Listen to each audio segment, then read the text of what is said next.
Hi,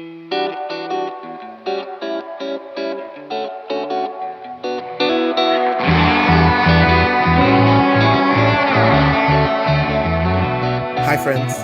Welcome to Bar of the Conference. I'm your host, Derek Scott III. I'm excited to share today's interview with Jennie Edwards Bertrand. Jennie is a wife, mother, pastor, advocate, church planter, mentor, and all-around bright light in our denomination. In this episode, she talks about growing up in a United Methodist congregation in Arcola, Illinois, and how that space shaped her to be the person she is today. We talk about a lot of things United Methodist, including the special session of General Conference in 2019 and its impact on her congregation. And we spend a little bit of time hearing the backstory of her relationship with Isaac Simmons, whose drag persona, Miss Pennycost, has received a lot of attention in the last few months. The thing is, y'all, Jennie sees people. Whether it's Latinos living in a rural Midwestern town or a college student desperate for community, she sees people for who they are and serves them on their terms. There is so much to learn in this episode. Now, one technical note. I'm still learning how to do this podcasting thing. And in this episode, which was actually our second attempt, you might hear some static every now and then. I want to invite you to not be distracted by it, though, because Jennie's story is incredible. So I'm going to keep working on getting better at recording, but you go grab that notebook and a choice beverage, because I know you're going to enjoy this interview with Jennie Edwards Bertrand.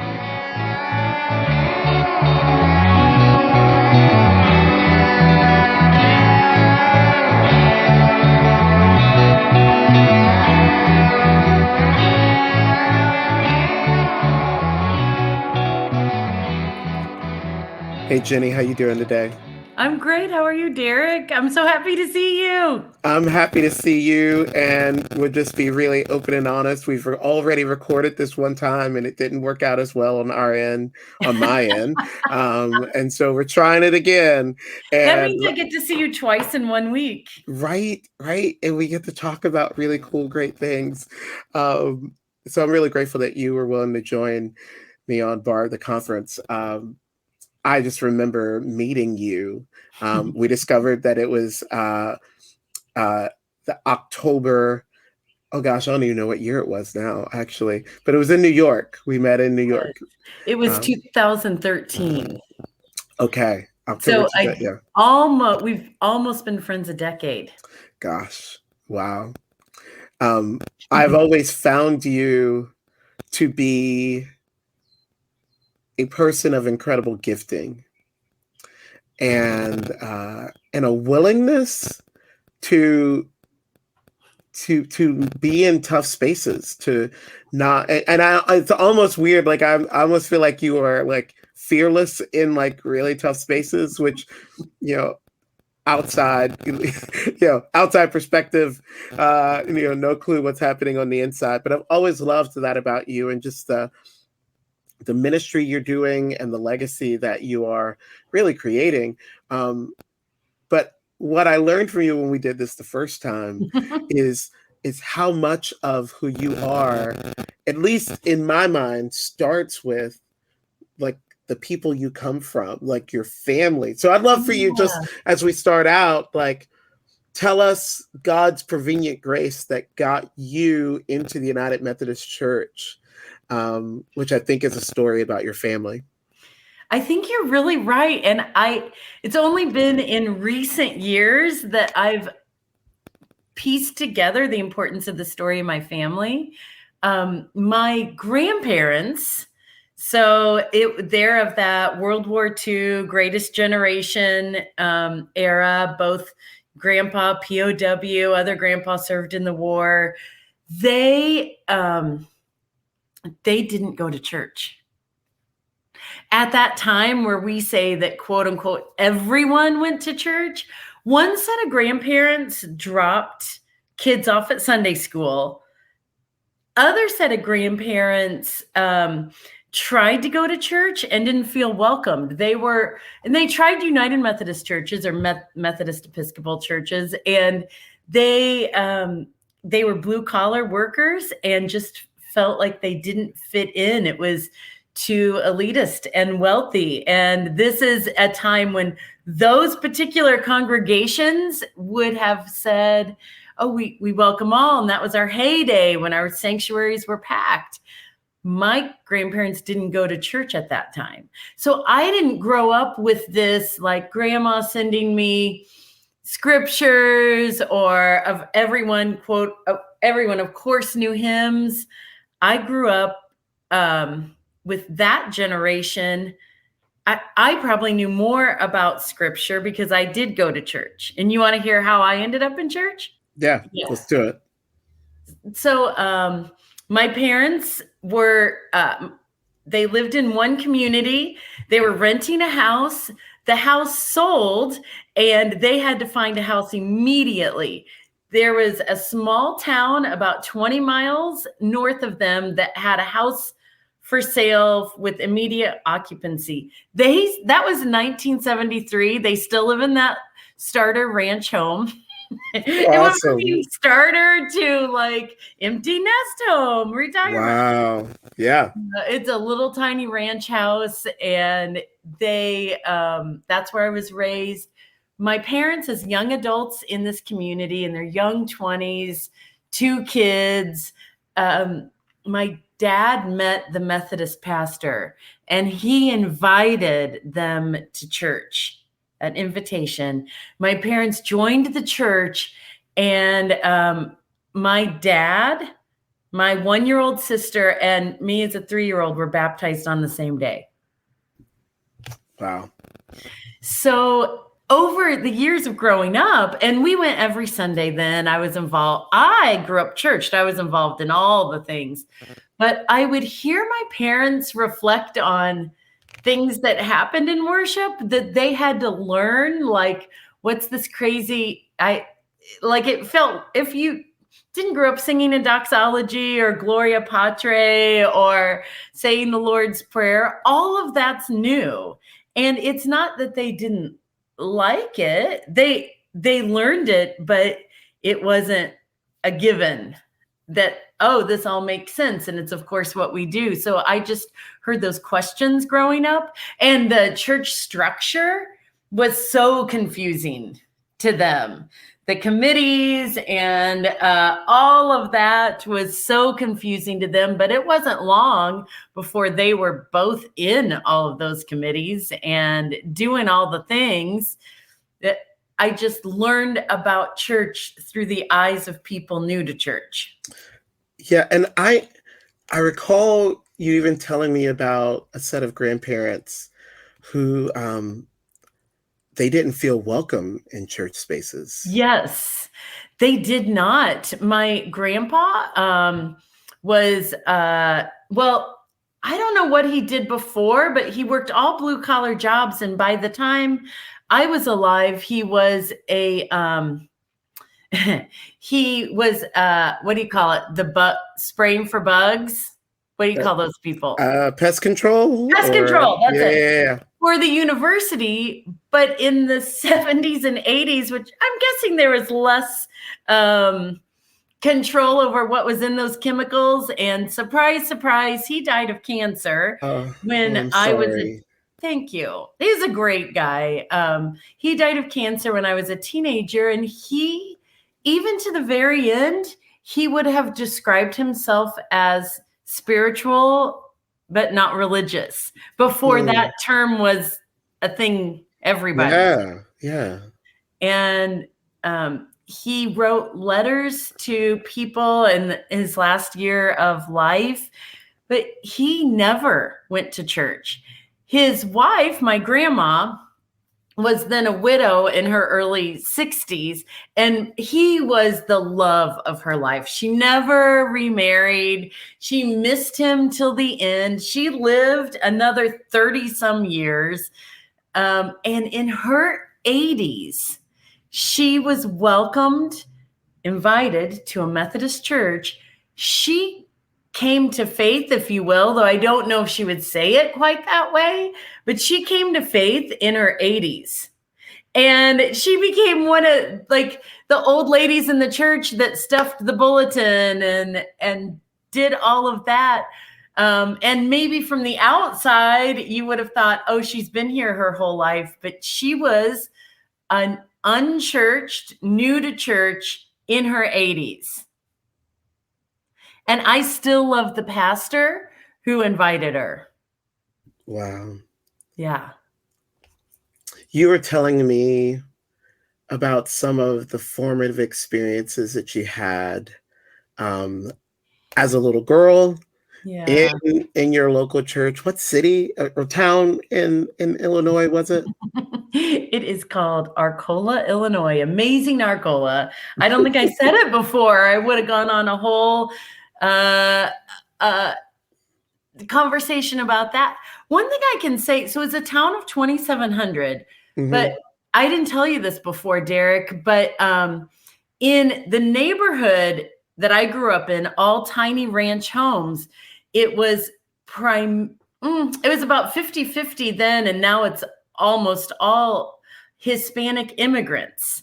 And so even though I was in a small town, I grew up with diversity as a child, and my community also has an old order Amish community. So it's like clip clop, ola ola, and then rednecks. So that's my hometown. It's also the corporate headquarters and where all of Libman brooms and mops are made. Okay, now. Okay. Yeah. And it was early, because we're the broom corn capital of the world. So early on, there was a need for more factory workers, and there were some some town fathers kind of guys who went to Mexico, like vacationed in Mexico, and recruited labor from Mexico to move to the town. And so it's this small town in Mexico where was the primary source of people immigrating to the United States via this tiny town in the middle of Illinois to work at Libman's and another broom shop. Wow. Isn't that crazy? I haven't even told you that. I didn't. But so that leads me to a new question. Yeah. Tell me then about that local church you were a part of that made space for your family. Yes. And their ministry to the people in Arcola. You got it. So my parents are from a large university town. Most people in the small town hadn't lived outside that small town. So my mom and dad were more open. Like they encouraged us, like I hung out at the Liel family a lot and got to experience authentic Mexican cuisine from Mama Liel, where only Spanish was spoken there. So my parents encouraged us to be a part of things. The same was true at the church. We were encouraged to be a part of everything. And at that church, I just learned love. That is what it taught. It wasn't because some theological textbook or some crazy seminary professor or whatever. They showed love. And I think I told you the story that we had, so worship was at 1 hour. I want this story. Okay, this is the story I want. Yes. All right. So worship was at 1 hour. And then before Sunday school happened, there was a fellowship time that lasted 30 to 40 minutes if you were late to Sunday school. And it wasn't just donuts. It was like a full spread. And people were competitive to sign up to be in charge of this time. And I think I told you this, trying to acknowledge it as a time of like, you've had a spiritual high in worship. They named this fellowship hour Afterglow.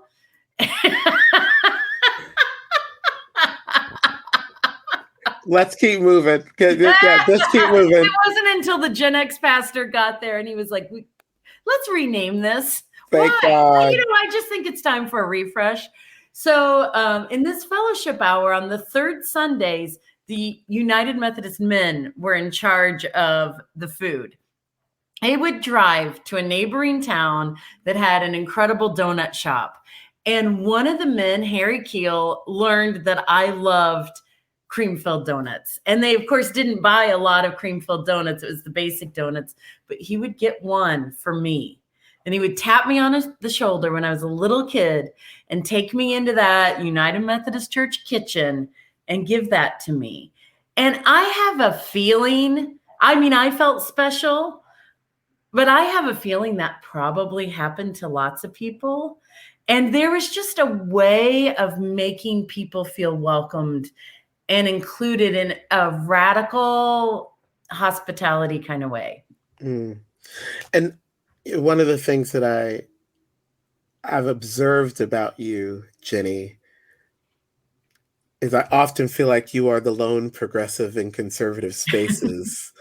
But what is sort of that thought has kind of shifted for me now because I heard more of your story.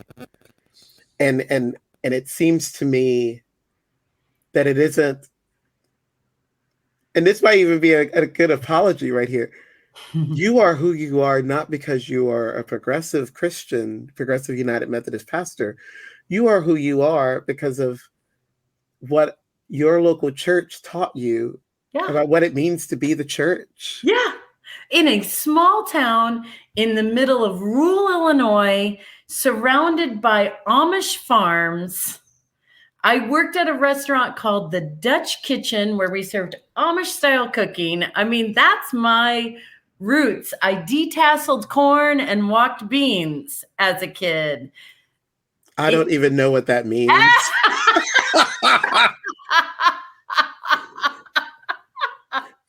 Remember a few years ago, it was 4 years ago this week, when I said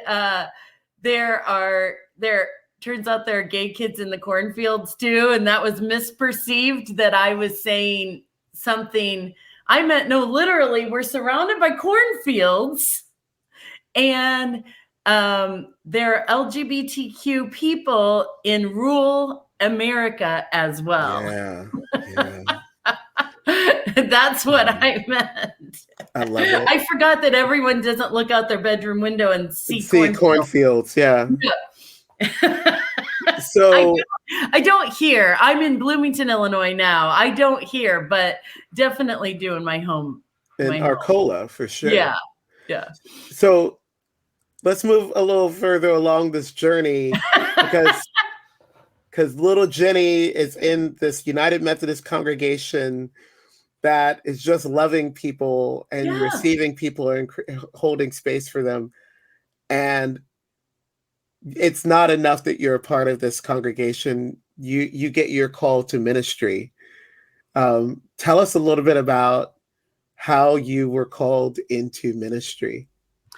Well, I was sure throughout my childhood I was supposed to do something. There is very little model for women in ministry at the time. And I've learned that this is a really common thing, but the only woman this is talking little, like preschool, kindergarten. So little, the only model was Mary, and she birthed Jesus, and we'd heard about the second coming. And so in my tiny mind, I think I experienced a call to ministry because I thought, I wonder if that's how Jesus will come back. Someone will be asked to birth him, just like in the Bible that we study every Christmas. And so I wondered if that was to be me, which I realize sounds really egotistical, but in the innocence of a child, and a lot of women in ministry had this experience. It was like the only female model we had at that time. This is in the 70s. Yeah. So but then one of my parents' best friends, the mom in that family answered a call to ministry. So in like second grade, I saw a woman go into ministry. So I think it was always percolating in there. By the time I got into senior high, there was a trip that my church sponsored every year. And I didn't know the structure of the church at the time, but which of our general agencies is in New York or was in New York? Church and Society is in New York. And I think Global Ministries might have been in New York at one point too. I'm not sure. At the time, it might have been Global Ministries, but there was this trip. It was called a cultural immersion trip, not a mission trip. The purpose of it was to learn. And so these kids from the small town were invited into New York City. We're talking in the 80s, prostitutes and drugs everywhere. It had not been Disneyfied yet. Times Square was still a place to get cocaine easily. And maybe it still is, but it's not quite as obvious. I don't know. Yeah. And we were invited there to study hunger and homelessness. So we had both seminars where we studied the systemic reasons for that. And then we also went, and in the course of that seminar, went into food pantries and homeless shelters all over the city and got to hear the stories of people there. So it was both some like theoretical learning mixed with meeting people. I have to think that that has influenced the way that I see our call as Christians, that kind of Matthew 25 call. Oh, absolutely. I can't imagine how it couldn't. Yeah. And we know this because of campus ministry, those formative experiences that don't so much get they don't so much land as much as they stay with you and inform who you are as you're going into adulthood. Wow. Yes. So from the 70s and 80s, I learned be loving to everyone in a town that had some blatant racism to both Amish people and Hispanic people. My parents said, not an option. And in fact, I didn't tell you this before. My dad was a CPA. And two things with that, he would accept all different clients. He knew how to do farmer taxes, which are more complicated. And so he had literally a hitching post for his office, for his Amish clients. And then for his Hispanic clients, and of course, those taxes are more complicated as well, depending on where a person is in their immigration process. He was often explaining tax law through a grade schooler translating English to Spanish. It's beautiful. Yeah, it is. And that's just what I saw as normal growing up, because, whatever your parents. So they were perfect parents, but they role modeled loving everyone to me. And then my church did too. And then my church preached love. So this to me is just obvious, like the obvious way to be. Mm-hmm. Tell us more. We were talking, because I'm trying to get a sense of what Illinois, North Central, the Midwest United Methodist world is. And you were telling me about the merger between the Central Illinois Conference and the Southern Illinois Conference. Yeah. And tell me a little bit more about that. And because I think that actually plays into, again, this formation of the person you are today. Well, I was raised and went through the candidacy process in former Central Illinois. And the mentors I had in former Central Illinois at church camp, at youth rallies, and in my churches were more of this social piety or personal piety and social holiness, like in balance. What I've learned in honestly more recent years is that Southern Illinois and the DNA of that conference was more of the personal holiness as most important. And And if you did some other things, fine, but it wasn't that connection of the two. And you had to say the date you were saved, and it was just a different DNA. I will be honest, though, the reason the two conferences merged is because at the time, this wouldn't be true now, but at the time, the churches in Southern Illinois couldn't sustain a conference financially. So whereas Central Illinois could have sustained that. So it was a justice issue for us to merge conferences. And it was sold as such to the Central Illinois clergy that felt nervous about merging a more centrist conference with a more conservative conference. And certainly that has the complications of that are playing themselves out right now. I bet. And if you think about a map, like Southern Illinois, like if you draw that line, I have a map on my wall right now, where Iowa is and where Missouri are, that it's almost a straight line. If you do that line across Illinois, it kind of cuts the state in half. And the bottom half of Illinois is connected to Kentucky, Tennessee, and Southern Missouri, and Southern Indiana. So more Bible Belty kind of places, whereas Central and, I mean, obviously Northern Illinois is Chicago. Right. But Central and up is more connected to Iowa and up to Wisconsin and Chicago. I mean, it's influenced by Chicago too. So it's in this context that you eventually go into campus ministry, which is I met you on the tail end of your campus ministry career, but tell us again, tell me again. How campus ministry. Well, I was a good Methodist student, so I joined the campus ministry that I eventually led when I was in college, and it was connected to a church. I wasn't part of the church. I was in the campus ministry, but one summer that church needed a female counselor to go on a mission trip. They'd had a adult female back out, and for their ratios, safe sanctuaries, they needed a female. This is in 1993. And the associate pastor at the church asked the campus minister, and my shoulders tapped. I had decided I was not going into ministry. No way, no how.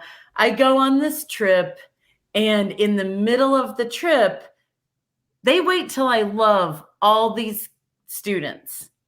And then they say, oh, by the way, we're hiring a 10-hour-a-week youth director. The kids say, we want you to apply.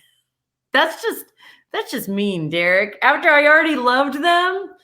And then the rest is history. Like once I started working in the church, I've never stopped. That was 30 years ago. Oh, come on now. I mean, it was an effective strategy, Jennie. might have been a little manipulative, but it was definitely effective. It was effective. And, in that very first youth group, I had a kid that came out.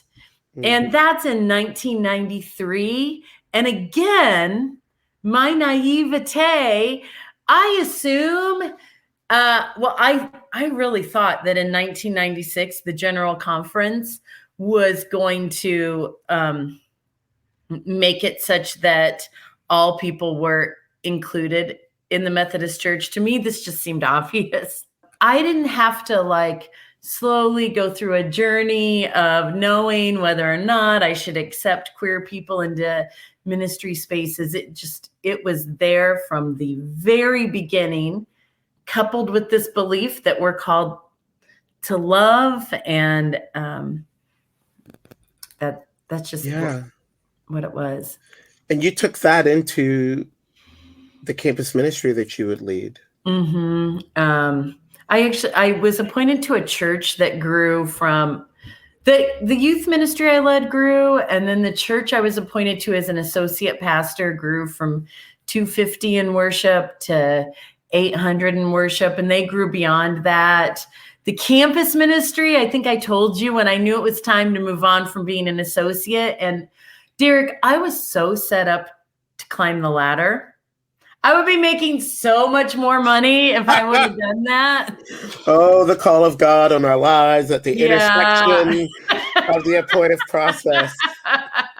And it's worth sharing this. When I called the DS and I said, my mentor in ministry is retiring from campus ministry. He's asked me to consider applying because campus ministry, as you know, it's both an appointment if you're clergy and an application process. Those two worlds collide.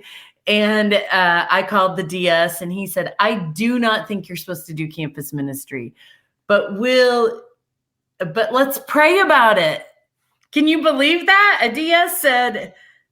I actually can believe it, but it's always good to hear it. You love to hear it. You love to see it. Yes. When the DS says, let's pray about this appointive process. Yes. And he didn't tell anyone else, didn't tell the bishop, just said, you and I, let's pray about it. 2 weeks later, we had an appointment to talk on the phone, and we both thought no. And then we came to a conclusion 2 weeks later that it was a yes. And we were both very surprised that that's where the Spirit had nudged both of us. And so you get into campus ministry, you do the thing. I do the thing. That's how I meet all of you amazing Southern boys. Yes.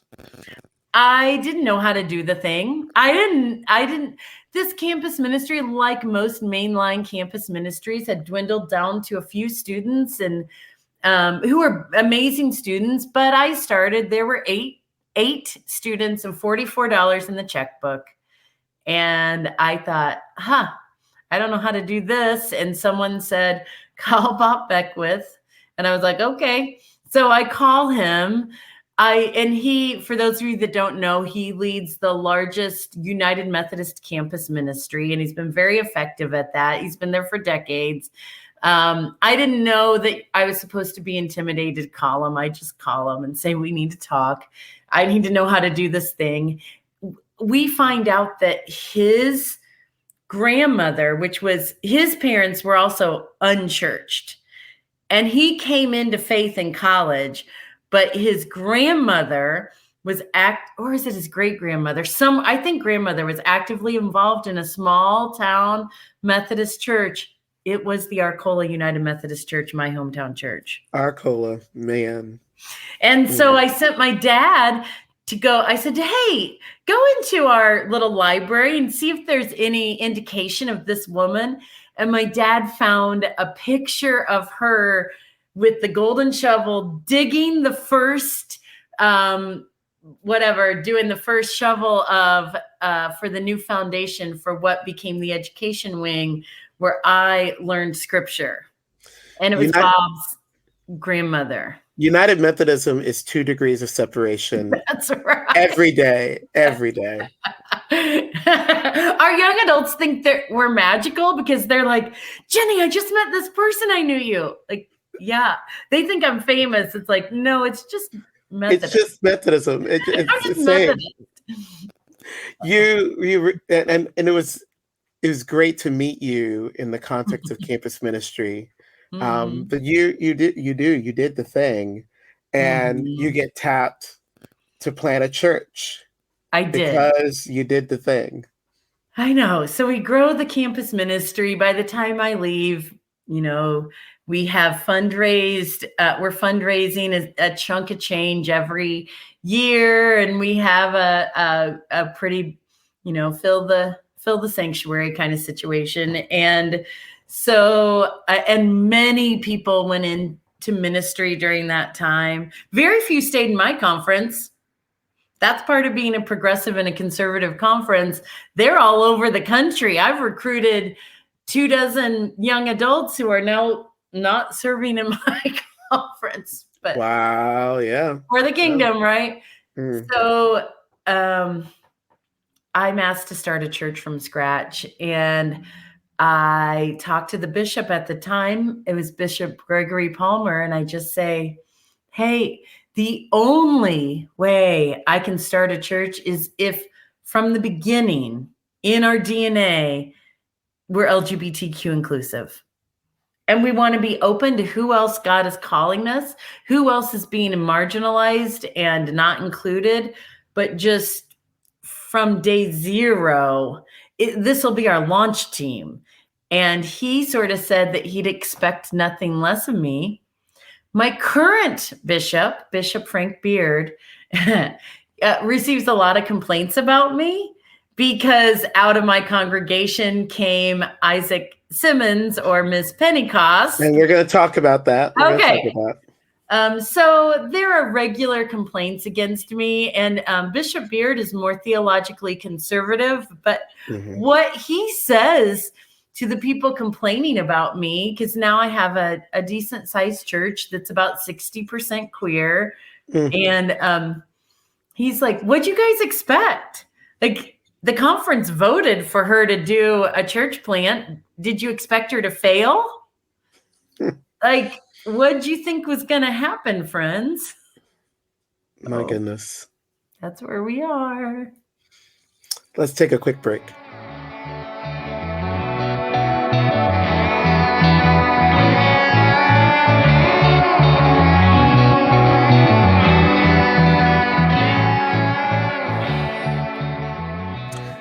So much we could be talking about, and we could do this for days. But I want to take us to February of 2019 at the special session General Conference, and the traditional plan passes.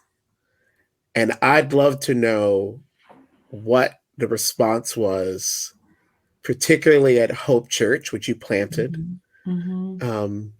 and throughout your conference. What was the response to the traditional plan passing? Do you remember when on February 26th, sort of before the vote had happened, but when it became very obvious that the traditional plan was going to happen, and which really was from the day before, but we'd gone to lunch, and then for some reason things were moving faster than they needed to move. And it's like, oh my God, this is about to happen. And Adam Hamilton gets called to the mic, and he says, you have just woken centrists across the country who are not going to stand for this kind of harm. People who would have stayed nice. He used his Adam Hamilton words, but he basically said, watch out.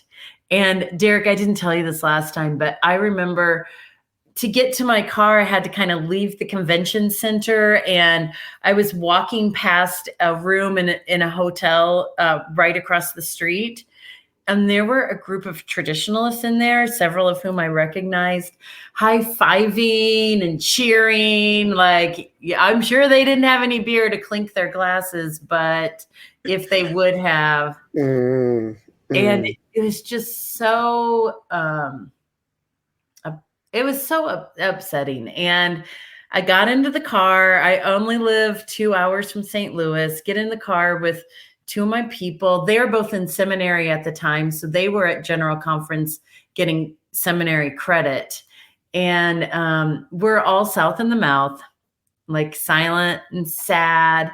And then one of them says, this isn't us. We're not the type of people to let someone else claim the narrative. Like, what the heck are we doing? And we're just like, you can still see the arch in the rear view mirror. And she's like, this is not who we are. And for my congregation who doesn't own property and hasn't chartered, it would have been pretty easy for us to say, goodbye, United Methodist Church.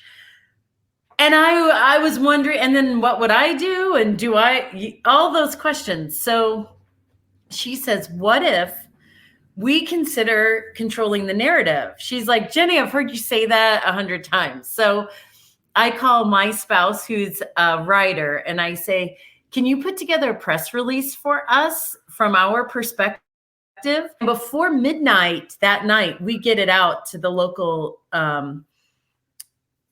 news stations and papers, and know that we're a small market. Like, I'm not in Jacksonville, Florida. This is like Peoria, Illinois is our market. So not that Jacksonville is like a big media market, but I get your point. Yeah, I'm not in Atlanta or Chicago. Yeah. So our email with our press release is going to be noticed more easily. That next morning, February 27th, I had cameras in my building, and I called in some of my people, and we were interviewed, and we got to say that this was upsetting to us and we were going to fight it. Wow. And another thing happened that day. My phone starts ringing and I start getting texts in the conservative Southern Illinois Conference. And just as Hamilton predicted, nice centrists are devastated.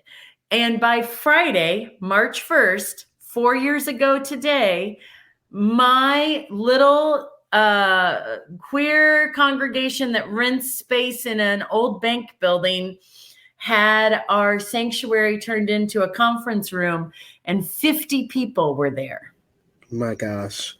And they said, what are we going to do? And so that day, kind of at General Conference, the people pushing for the One Church plan were called the Unity people. And it's not that we wanted unity in the way of like silencing marginalized voices, but we just claimed the name that day, IGRC for Unity, and bought the URL, set up a Facebook page. And that's what we've had since then.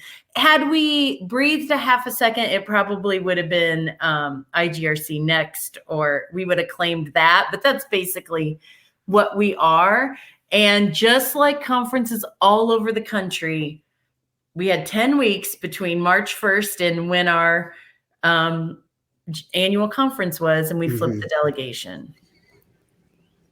And so, dig in a little bit more on your conversation with clergy, and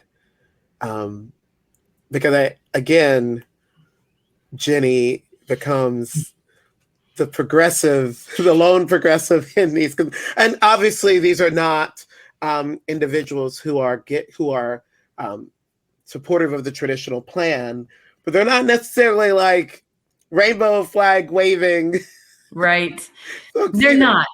They're nice Midwesterners, and Midwestern nice means you don't make anyone feel uncomfortable. And, you bring the cheesy potatoes and the casseroles to the funeral meal, and you're nice. So it's not nice to say you disagree with people in your conference. And Chris Ritter, his church has, well, not officially, because our conference, our annual conference to make that happen will be sometime in May, but his church has voted to disaffiliate, and he is going to turn in his orders. But previous to that, he was actively involved. He's in my conference. We don't want to be mean to him. It's our person. He's from here. And certainly we don't want to cause harm either, but it's like we had to be that voice that be nice to people and electing them to a delegation can be two different things. Yeah. So you end up electing a delegation that at the very least wants to get the punitive language out of the traditional plan, probably more aspirations if you're asking individuals. But what was annual conference like that year? It was really nerve-wracking for me because while everyone wanted this to happen, nobody wanted to be the one to do it because they didn't have the history. Whereas the other side, hey, here's our slate. Everyone elect them, and by the way, we'll vote for the people not here as well. Like the other side had no problem running the table, but nice people don't do that. And as one of my friends has said, we were used to playing checkers and letting it happen. Like it just happens. Trust the process. And we needed to play chess. We needed to be more strategic. And so we had a meeting the night before annual conference started, and we said, we care about who all of you want elected. We did a straw poll that night. Lots of people were there, filled a hotel room. And then the next day when we were doing elections, when we were texting out, okay, everyone needs to vote for this person now, we could say, this reflects who you invited us to vote for. So it didn't feel so much like Jennie telling people, because everyone was willing to join the WhatsApp, but no one wanted to be the one sending the text out. So guess who did that? Moi. This was your first time even putting your name forward, right? Oh my God. Yeah. I didn't want to be involved in the politics of the church. Not that I'm not political, and not that I don't see God working in those ways. I already had so much on my plate, and it wasn't where I felt my leadership being called. But then you have 50 people sitting there, and the only way I could go in front of my church on that Sunday morning, which was March 3rd, 2019, we had two options only. And I'm usually there are 100 options here kind of person. But that day we either had to say we're leaving the Methodist Church or we're changing the Methodist Church. Those were the only two options for them to trust me as their spiritual leader. And we went for being a significant part of changing it. And there are 4 people who were elected in our total delegation of 26. We get 26 total with all of everybody. And of those 26, 4 came from my congregation. You're talking about your congregation, and this is where I think we've got a segue to, I'm sure I know, because I've preached virtually to your congregation, that Hope Church is full of incredible people. But Isaac Simmons has a very unique story. And I'd love for people, so for those who don't know Isaac Simmons, I don't know the right way to actually say this. Isaac Simmons also is Miss Pennycost. Is that the right way to say it? Way. Yeah. Yeah. Isaac's drag persona is Miss Pennycost. Yes. So tell us how you met Isaac. Okay. So also in 2019, so that's February, March 2019. Then it was in 2018, we had in Bloomington Normal our first Pride Fest. And the owner of the gay bar called Hope Church to help make it happen. Now there's lots of people that help make it happen, but that first year it was Hope and the gay bar. And over the loudspeakers, they say, security provided by the pastors of Hope Church, who are 2 women at the time. So Isaac is a little baby freshman, sophomore in college, and hears that, and had at that point given up on church, came out, rejected from family, rejected from church. And so then hears that at Pride Fest and is like, well, darn, if they're going to be there for me, I better be there for them. I didn't show up right away. But then around Christmas time started coming, Advent, sneak in the back, sneak out, thinking I don't see him. I'm a campus minister. I see y'all. And Yes. Yes. Isn't that right? Oh, that's totally right. Then on Christmas Eve, Isaac is at worship. College students don't come to worship at their college church on Christmas Eve. And I'm like, hey, what you doing? I get to I'm like back there because, walk out with the candles. Isaac couldn't sneak away that day. What you doing here at church on Christmas Eve?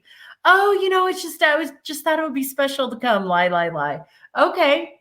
Then Isaac, I don't remember how close Christmas Eve and the Sunday were, but they were close enough. Isaac was at that Sunday worship too. It was like, hey, did you go home? Like, what are you doing? You live in a dorm. Why are you here in Bloomington Normal? Turns out I didn't yet know they're part of this story where they were not welcome at home. They'd gotten special permission from Illinois Wesleyan University. They were an RA and they got to stay in the dorm. They had Chinese on Christmas Day by themselves in a dorm room. And I was like, I can tell by the fact that you are sneaking in and out that you don't want this. But you need to know from here on out, you will get more invitations to every holiday than you will ever want. And you're going to have to say no. Because if you want to sit in your dorm and eat Chinese, great. But we want that to be an option that you choose, not a requirement. So I start paying much more attention to Isaac. So then Isaac comes in. I think I'm called to ministry. This is still young, baby Isaac, 19, 20. We talk. It's obvious Isaac is called to ministry. Like, the child is a genius and so just thinks theologically already. And, okay, so we're still having conversations. They're still young. I'm leading a Bible study. And all of a sudden, all these people show up. It's going to be like 50 people, and I need tables because I want people at small groups, but I don't have a fellowship hall. I just have a sanctuary. So I invite Isaac, hey, I'll pay you whatever, $50 a week. I don't know what, some token amount. Would you come in and tear down all the chairs and set up tables? And then after this Bible study is over, reset it for worship? And they said yes. That's who Isaac is.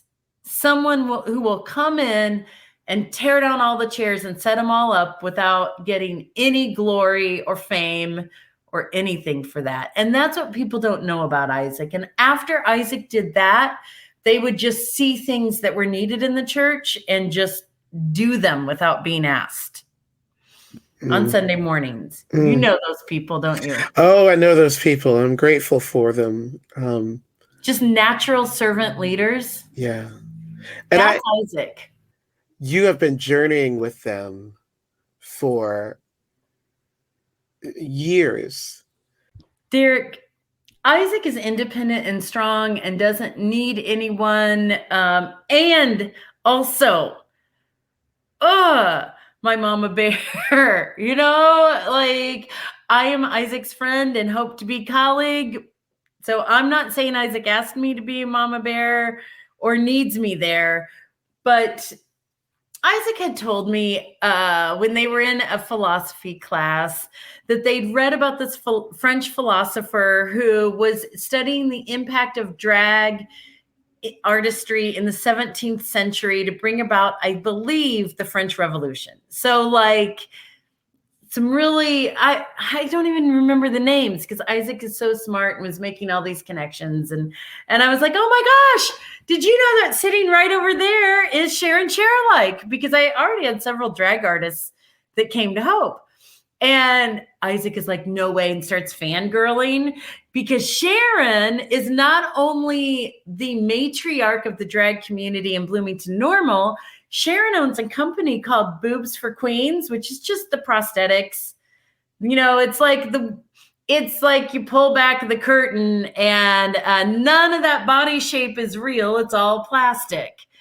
And so Sharon's business provides the prosthetics to RuPaul and has for years. Okay. Isaac freaks out like, oh my gosh. And then writes all these papers. And then at some point, home during the pandemic, like no one, not doing anything, decides, I just want to see what it's like to be in drag. Doesn't yet know how to contour or do eyebrows or anything, but gets into drag, claims this drag name Miss Pennycost, and prays because they have this really deep and rich prayer and scripture reading life. Praise the rosary because they're Gen Zer, and like all the spiritual practice intersect, right? Absolutely. Absolutely. And does it on Facebook, thinking like always they would be offended by this word, but thinking like an evangelist, like I'm going to do this and I also want to invite others into it with me. You know what I mean? On. Yeah. Right on. So that March, which would have been March of 2020, a year after GC, Isaac gets certified as a candidate for ministry as an out gay man who has committed to the lifestyle statement. And at the DCOM, we didn't know it, but the IRD/WCA had already grabbed that clip. I'm guessing because they were watching me because of what I had done, and were prepared to send it out via all their channels.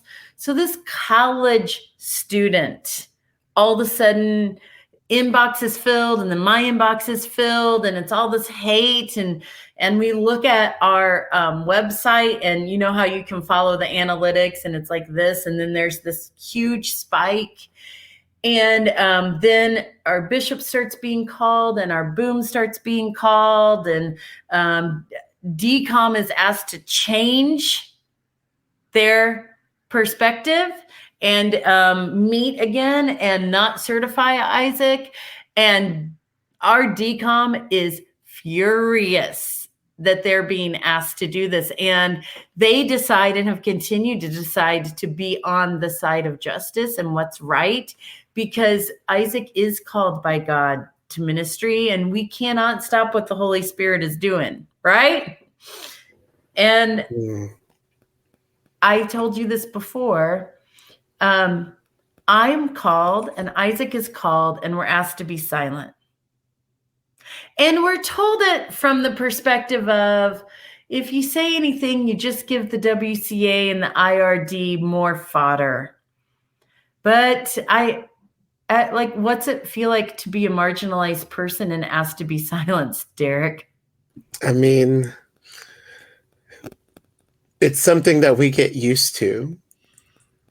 Those of us who fit in these marginalized categories, but it is also dehumanizing. It is silencing, and it is dehumanizing. Like, there's nothing about silencing that is of God, I don't think. And so we're silent for 3 days.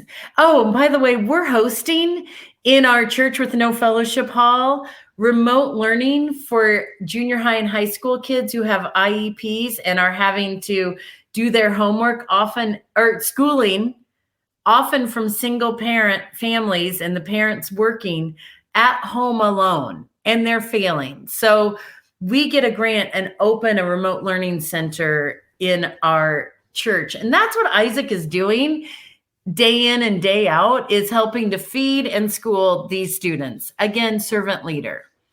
But so this is happening. We're in the building, and it just hits me. We have to do a worship service that is led by drag queens. And it became a couple of kings too. So we had drag worship led by drag artists. And it's become an annual thing. But that first time we did it, oh my gosh, we both got positive and negative. And we've been on the news multiple times now. But that's how Miss Pennycost became known.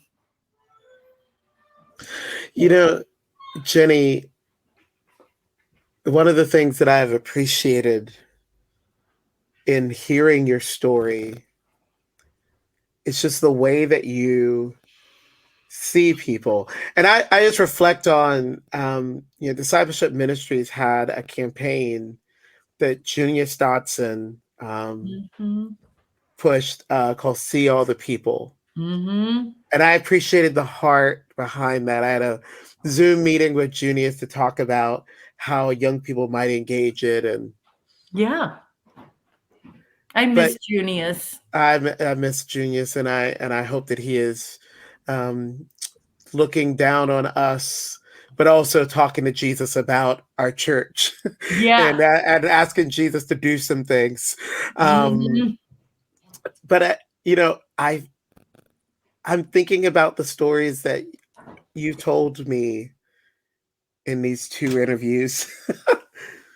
You see people, you see rural working class folks, you see Amish and Hispanic immigrants, you see college students, but you see these older United Methodist men who saw you, and so you see them, and you saw at Christmas Eve service, like one of the most important services in the year, that no one would have blamed you for not seeing anybody in the room. You saw Mhm. Isaac.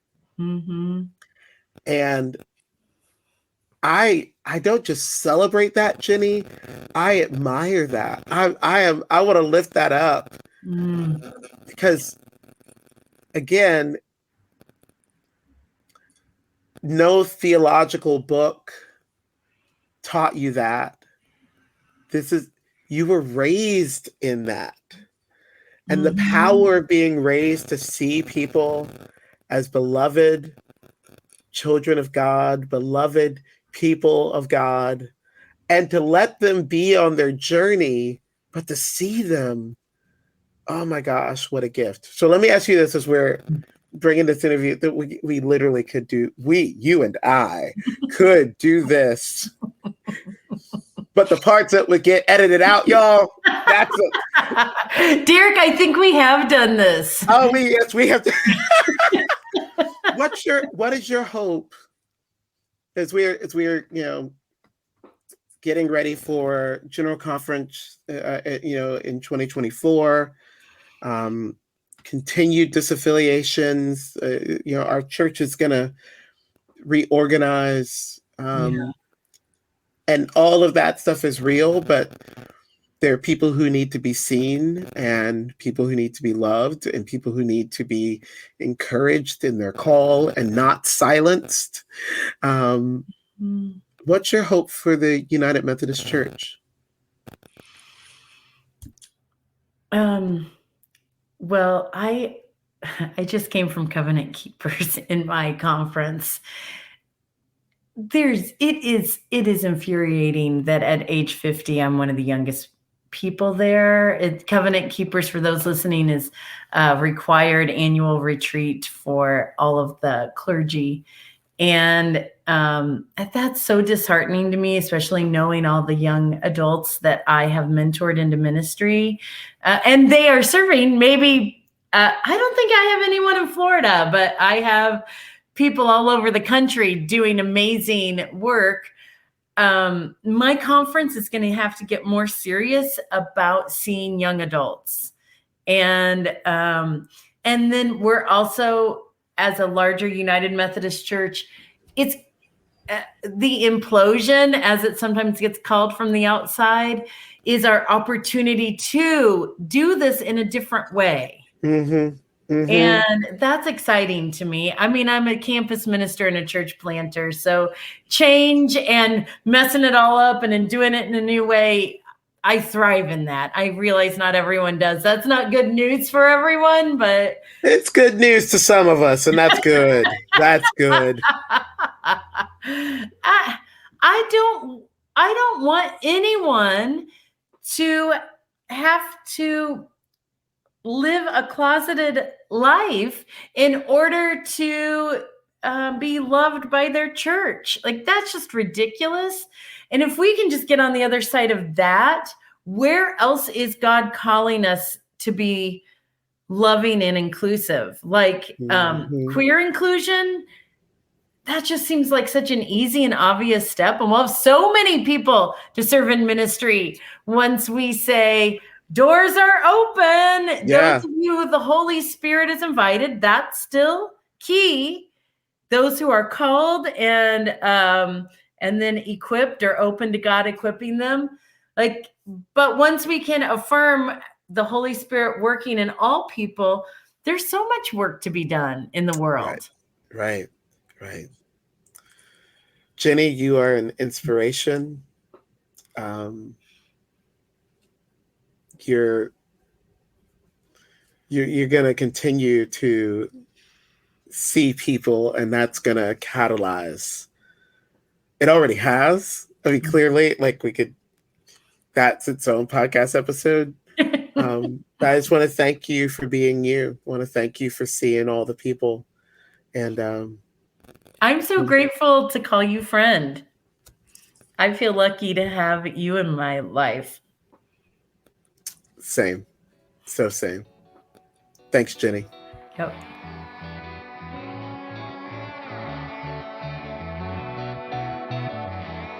We hope you enjoyed the episode.